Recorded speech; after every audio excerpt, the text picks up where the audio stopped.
अदन का औरांगे अग्या पहुंच चैजा हिकड़ी चुमिया खा मथे अखर चौंत चैजा सजी जिंदगी में तो सण आहे वायदो सेवा तो खबे सांझ लगे लौत चैजा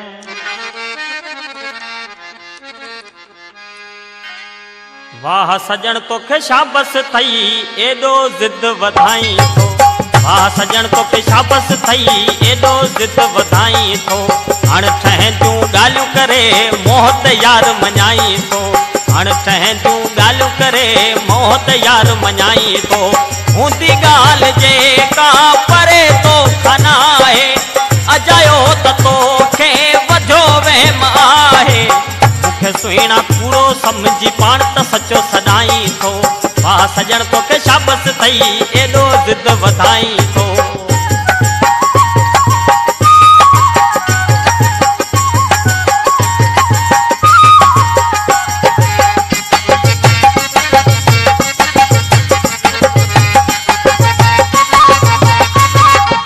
अॻे ईंदो हस साईं चवंदो है शुकर थियो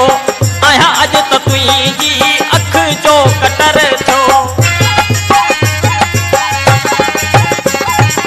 अॻे ईंदो हुअसि साईं चवंदो है शुकर थियो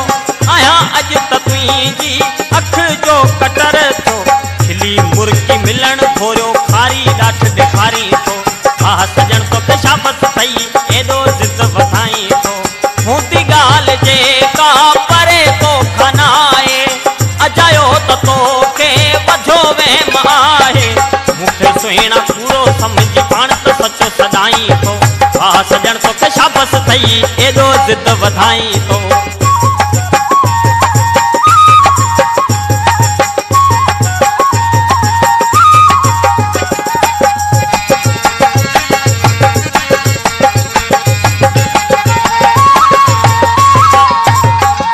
हो ॾिनल प्यार तोहफ़ा छॾई सभु भुलाए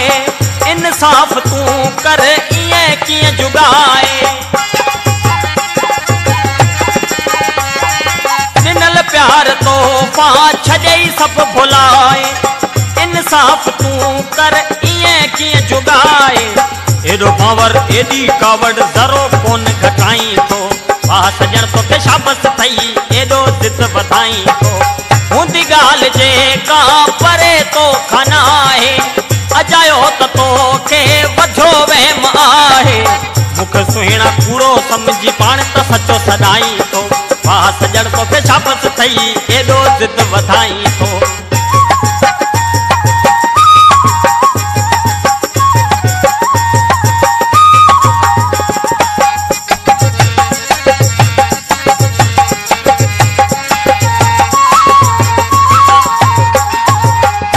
शाह जी अहिड़ी नियत कोन हुई हुजे दिल में हिकड़ी चवा मौत बि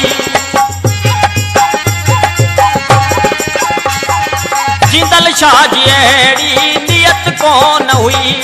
हुजे दिल में हिकड़ी चवा मौत बि मूंखे परे करे सुहिणा पंहिंजी जान छॾाई थो वाह सजण तोखे शाबस थई एॾो ज़िद वधाई थो हाणे ठहंदियूं ॻाल्हियूं करे मोहत यार मञाई थो हाणे ठहंदियूं ॻाल्हियूं करे मोहत यार मञाई थो हूंदी ॻाल्हि जेका परे तो खनाए अजायो त तोखे वधियो वहम आहे मूंखे सुहिणा